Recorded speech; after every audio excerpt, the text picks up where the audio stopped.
Hi Leute, willkommen zurück auf meinem Kanal MV Live und ich habe heute wieder ein neues Video für euch vorbereitet. Wir sind mit dem M3 unterwegs und dieses Mal geht es darum in dem Video, ich habe den jetzt über 4 Jahre, über 80.000 Kilometer den M3 und wollte mal so ein kleines Update machen zu den Wartungen, Defekten, was ich alles an dem Wagen hatte. Mache ich natürlich auch dabei, wie teuer das alles war. Vielleicht hilft euch das da draußen. Wenn ihr jetzt auch mit einem M3 liebäugelt, wollte ich euch mal ein paar Tipps geben, eben halt, was ist mir so passiert, was waren die Defekte, wie teuer war das alles. Ja, ist glaube ich immer ganz gut da draußen, wenn man da mal so offen drüber spricht. Und wünsche euch jetzt viel Spaß mit dem Video. Freue mich natürlich über ein Like, einen Kommentar auch, ein Abo ist auch super gerne gesehen. Und ja, ich sag mal, viel Spaß mit dem Video, los geht's.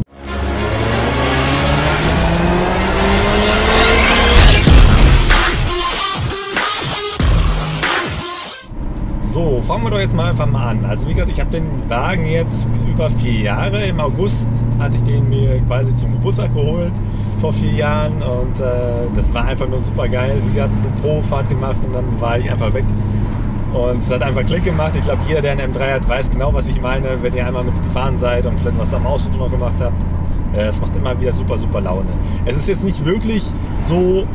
Vielleicht ist man auch schon ein bisschen verwöhnt, aber nicht wirklich der schnellste im Gegensatz zu anderen Turbomotoren oder so, weil die streuen ja ein bisschen weiter nach unten. Da wollte ich auch noch mal ein Video dazu machen, Prüfstand, das kommt auch noch. Und ja, ist natürlich ein bisschen traurig, wenn man das weiß. Und jetzt habe ich heute noch mal ein Video gesehen von Simon Motorsport. Oh, meine Bremse quietschen. Der hatte einen M3-Fahrer, ich glaube, der hatte gerade mal 50.000 Kilometer auf der Uhr und der hatte 339 PS. Das ist echt traurig, also das kann ich mir nicht vorstellen. Also er meinte auch, der hat den irgendwie lahm gefahren, hat er gesagt. Ich weiß nicht, wenn er den auch nur ganz selten im Jahr bewegst und dann überhaupt nicht forderst und so, dass dann vielleicht die Adaption nach unten geht eben halt. Ja, keine Ahnung, aber wie gesagt, wenn jetzt jemand, keine Ahnung, einen 335 mit Turbomotor hat, einen gemachten 335, dann wird er den bestimmt vielleicht ein bisschen träge finden, weil du brauchst immer Drehzahl. Aber das wisst ihr, aber das ist das Besondere an dem Wagen, V8 Hochdrehzahl-Konzept. Man hört den Sound sofort raus und das ist was Einmaliges und das wird es auch wohl nie wieder sowas geben. Und, aber jetzt genug abgeschweift, genug gequatscht, jetzt geht es erstmal zu den Defekten, dass ich alle mal zu. Also quasi die Defekte an meinem M3, die mir in den letzten 4 Jahren und über 80.000 Kilometer passiert sind. Das war als allererstes, Moment, ich mache mal mein Handy, ich habe das hier so schön dran gemacht. Als allererstes, was ich damals hatte, war das Fußraummodul war kaputt. Es gibt ja verschiedene Fußraummodule, 1 und 2 und weil es ist der Facelift, deswegen habe ich Fußraummodul 2. Ich glaube auch, weiß gar nicht, ob es auch ein Fußraummodul 3 gibt. Dieses Modul steuert die ganzen Lichter, sag ich mal, die ganze Elektronik und ich glaube, es war bei mir an dem Wagen. Ich glaube, es ging nur noch das Standlicht an. Also Standlicht konnte ich fahren, aber die Sendung ging nicht an. Und dann habe ich den Fehlerspeicher ausgelesen. Und dachte ich mir, Alter, was ist denn los? Warum? Zum Glück, es war im Winter, das weiß ich noch, war ich bei Robert. Danke nochmal, Robert. Und es war echt Winter und ohne Licht geht ja gar nicht zu fahren. Es wird auch so schnell dunkel. Und zum Glück ging das Standlicht noch an und ich konnte noch zum Robert fahren.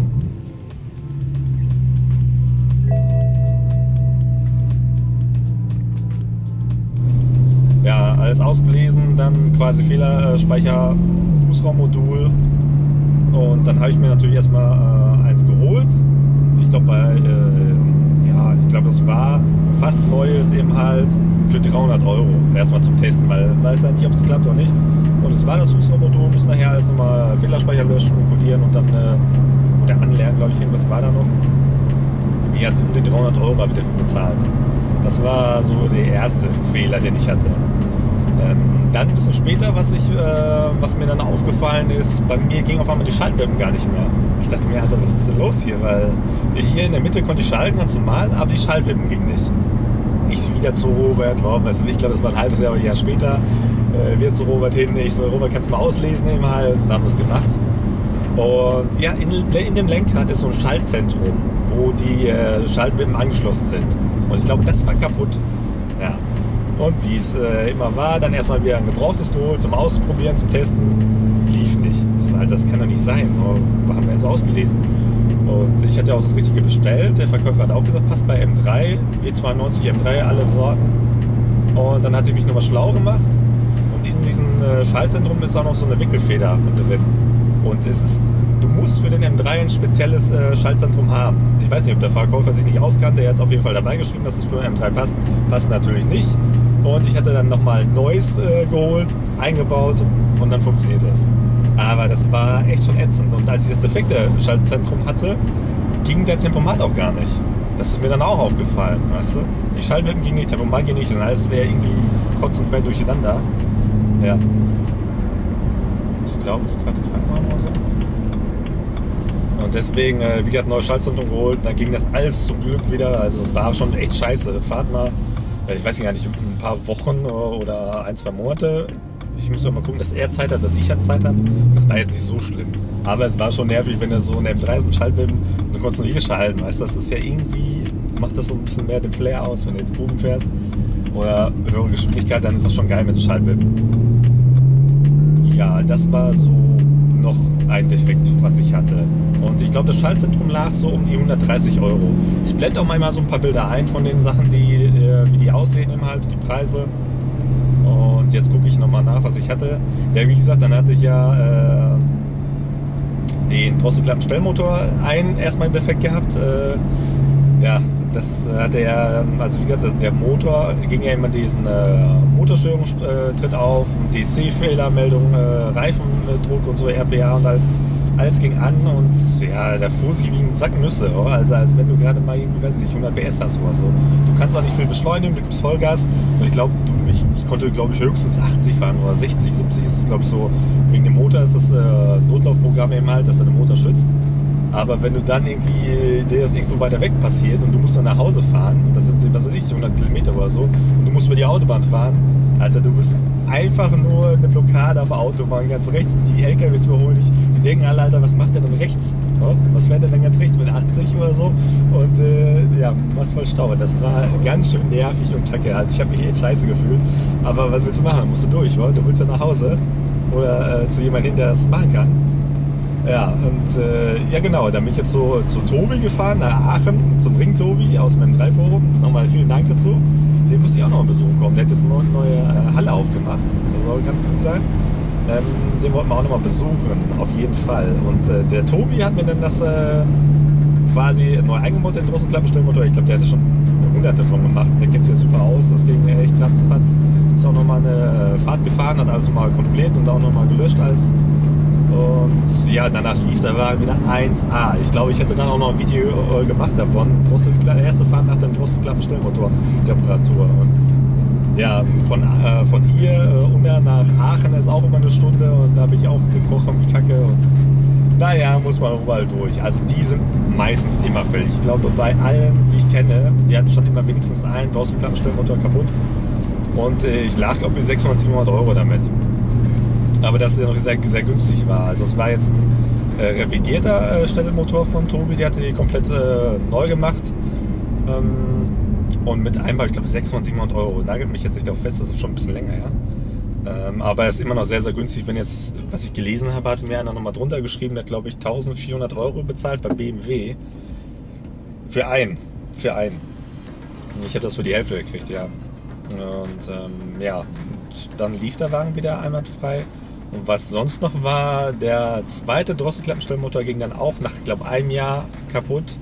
Und dann hatte ich aber in Erfahrung gebracht, dass der Drosselklappenstellmotor vom V10, quasi von meinem 5 M6, der würde auch passen.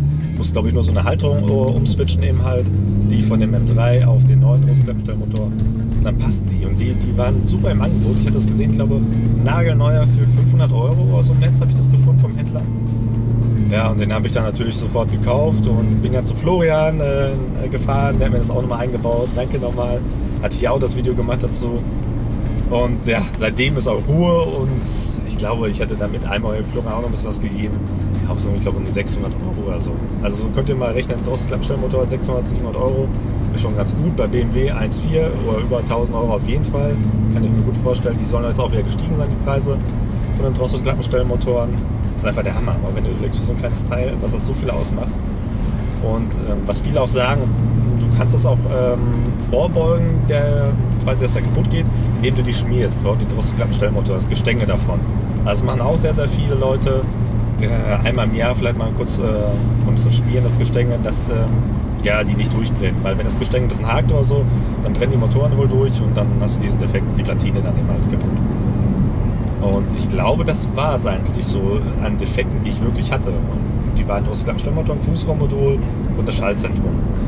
Sonst hatte ich jetzt nicht, das ist jetzt über 80.000 Kilometer mit dem Wagen jetzt. Ja, ich würde sagen, das geht einfach mal. Oh, jetzt ist noch grün, kann man sich nicht beschweren. So, machen wir noch Fenster runter.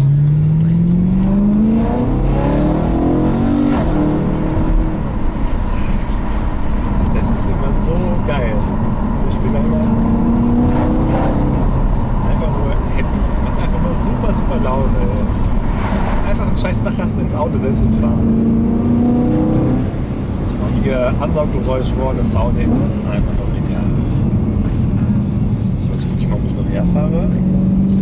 Also das waren so die Defekte, die ich hatte. Was hatte ich mir sonst noch aufgeschrieben? Ja, wie gesagt, die Wartungssachen habe ich mir noch aufgeschrieben. Also Lagerschalen hatte ich jetzt bezahlt 1.400 Euro, inklusive 2 Motorlager eben halt. Quasi die, hat er ja auch gesehen, dass die defekt waren, die werden dann auch mitgemacht. Das ist quasi die Lagerung des Motors. Ich glaube, wenn die defekt sind oder so, dann kriegst du jede Schwingung mit vom Motor. Das geht durch die ganze Karosserie. Das hat er ja gemacht. Was hatte ich denn noch? Dann hatte ich hier Ölwechsel, hatte ich mir aufgeschrieben, 10×60. Wenn das eigene Öl bestellst, sind bei Öldepot 24 hätte ich es mal bestellt, irgendwie 10 Liter für knapp 100 Euro.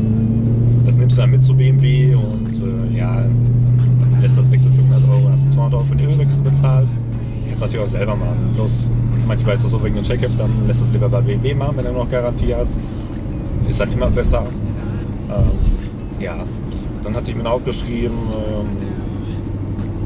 ja genau, Getriebeöl musste eigentlich auch nicht wechseln laut BMW. Lifetime-Öl soll das ja sein. Aber ich habe es ja bei Frank gemacht. Und ich glaube, das Öl habe ich irgendwie 130 Euro für bezahlt. Und Frank hat dann so eine spezielle Vorrichtung gehabt. Dann haben wir das dann gewechselt, das Öl. Und ja, seitdem, meine ich, schaltet der auch ein bisschen weicher. Also das ist auf jeden Fall, also man hat jetzt 185.000 Kilometer fast weg. Und dann kann man das schon mal machen mit dem Getriebe. Was hatte ich denn sonst noch aufgeschrieben? Hatte ich mir geschrieben, ja gut, Reifen, wow. Hatte ich mir noch aufgeschrieben. Sommerreifen, ja, kommt drauf an, 2 bis 3 Saisons hinten, also 2 bis 3 Saisons immer, kommt drauf an, wie viel ihr fahrt. Also ich glaube, hinten liegt so um die 500 Euro. Ich habe gelesen, jetzt bei Michelin oder so. Für die 2 Reifen 500 Euro und vorne, glaube ich, 400 Euro. Also, weil vorne sind ja ein bisschen schmaler. Da 2,45, hinten 2,65 drauf, 19 Zoll.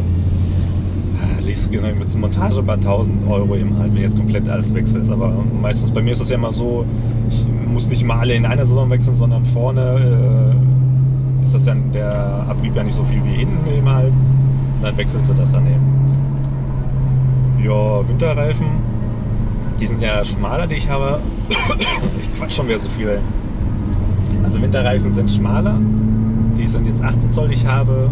245 sind das. Ich glaube, da liegst du bei ja, 800 Euro um den Dreh.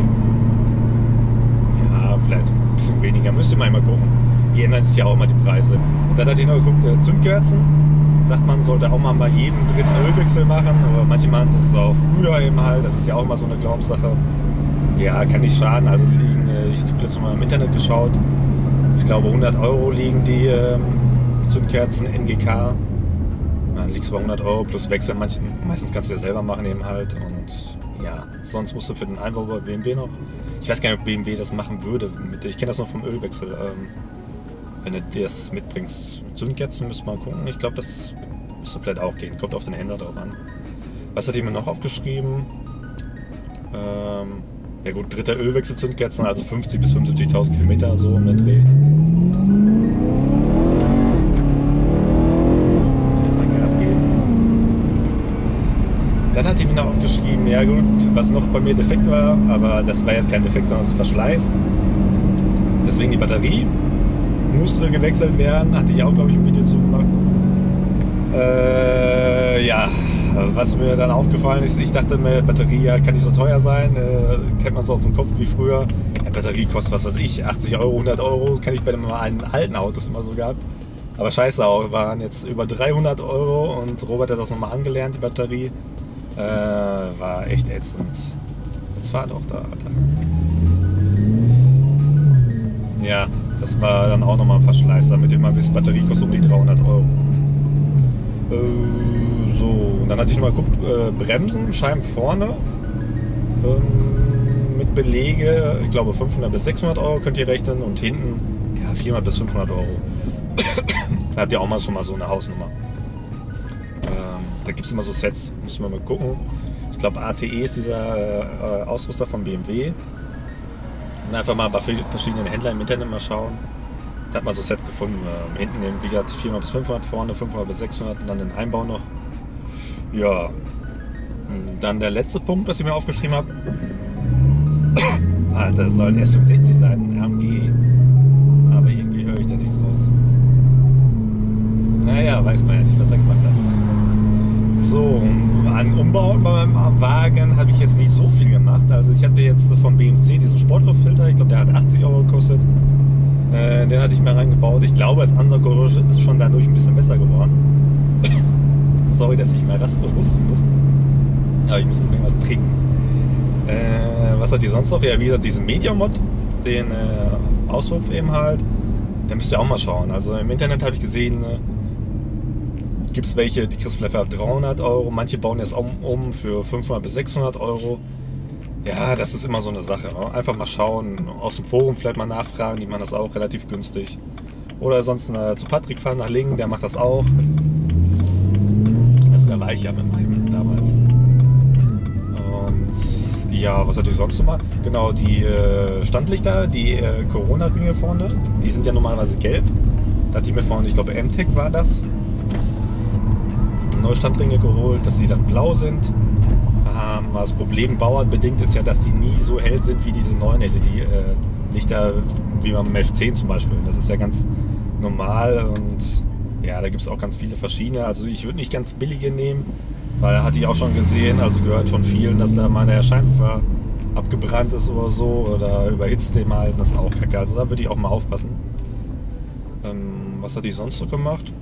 Ja genau, die LED-Innenraumbeleuchtung habe ich noch geändert. Überall so gibt es ein Set von BMW. Ich glaube, das liegt so auch bei 80 bis 100 Euro. Dann hast du quasi die ganzen Innenraumbeleuchtung, Handschuhfach und Türen, wenn die aufmachst, Kofferraum. Na gut, Kennzeichenbeleuchtung habe ich auch noch. Ich glaube auch 20, 30 Euro die LED-Kennzeichenbeleuchtung. Und ansonsten viel, ich glaube, ein Punkt, was ich noch hatte.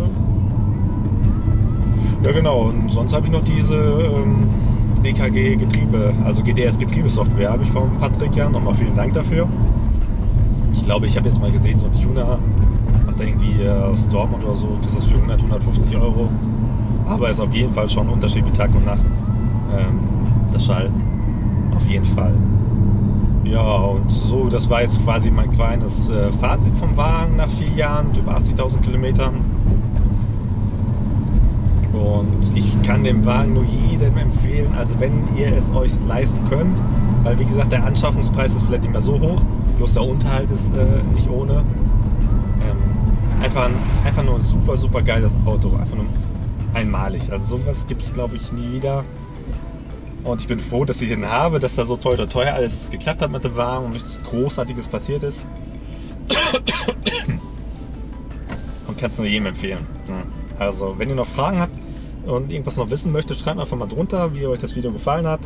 Habe ich vielleicht was vergessen? Wie sieht es bei euch aus? Habt ihr einen M3?